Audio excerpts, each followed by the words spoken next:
Today, let's look at 3 reasons why a narcissist has to mimic other people's feelings. A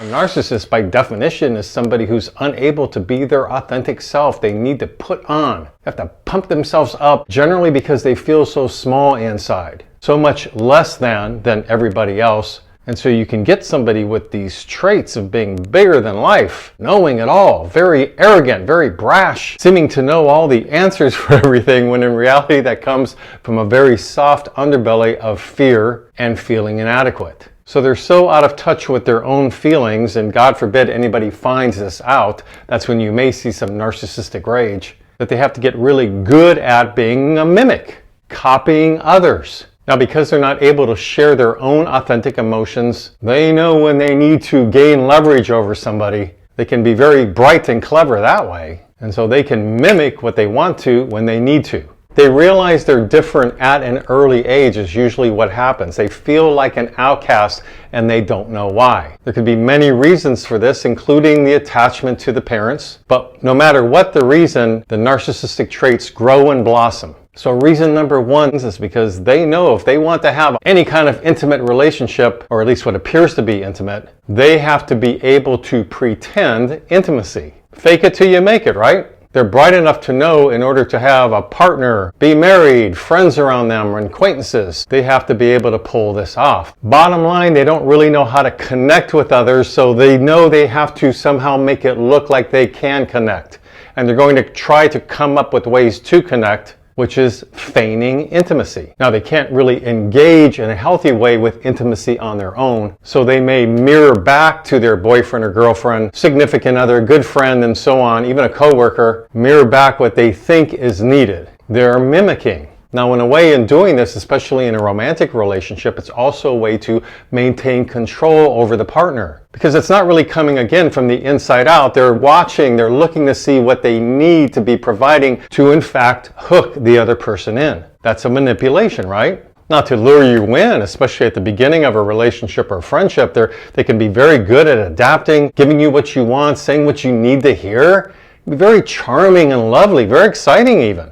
And especially if you're a codependent type of person, maybe a people pleaser, you may love being around somebody like this. So now the narcissist is getting their narcissistic supply, right? By this person who seems to idolize them. So in this type of yin and yang relationship, it can be very tricky, but the narcissist is mimicking what they know might work in order to build a connection that they don't feel confident that they can build on their own. And then lo and behold, let's say you're married, behind closed doors, things begin to shift rather quickly. Therapists often see, in this case, the spouse coming in who's married to a narcissist saying, I didn't know what I was walking into here. So this is the dynamic we have to be very aware of. Another reason they have to mimic other people's feelings is because it's a way to survive. It's a survival mechanism. If you're going to get the kudos you need and want, if you're going to get that promotion at work, if you're going to feel that you're superior to others, if you're going to gather and garner some sort of admiration because it makes you feel good to be praised and even worshipped and noticed, and you're the center of attention,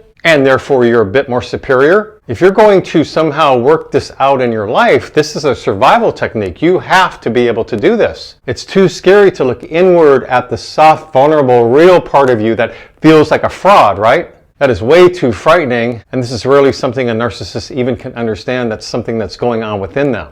With traits of narcissism, it may be a little bit different, but certainly for a narcissistic personality disordered person, no way are they going to be able to understand anything of what I'm saying right here. Think of how sad it is if somebody feels like an empty shell inside. They don't know what to do about it, and so you compensate, you survive by putting on.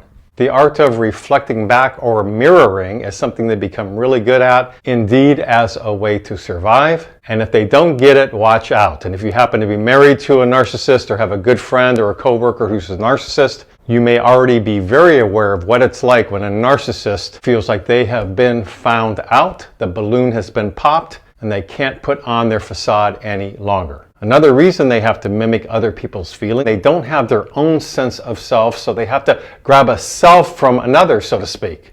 Grabbing another self is creating their identity. They're not in touch or even realizing that they have their own identity. It's all an act, remember? So in getting it from others, they have to wear some kind of mask. So in a similar way, just like the movie The Joker, there's these traits where they can notice what's going on, what's considered appropriate, and do that when they need to. Now, they can be really good at it and appear quite charming and sometimes very helpful, charismatic, and so on. They read in the newspapers or hear from others, perhaps, that if you're a generous person, if you write a check to a hospital, if you make a financial donation to a nonprofit, you can get kudos. You will be admired. People will think you're a good person.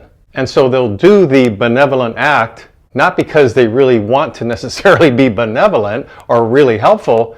It's because of what they're going to get in return. They're giving to get. In this way, they're able to form and get an idea of a part of their identity. I get kudos by doing A, B, or C.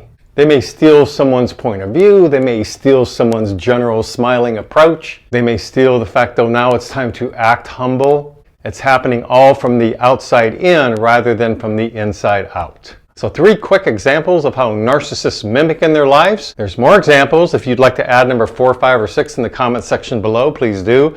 Please subscribe to my mental health YouTube channel if you like these kind of videos. And until next week, this is Brad Shore signing off from Ask a Shrink.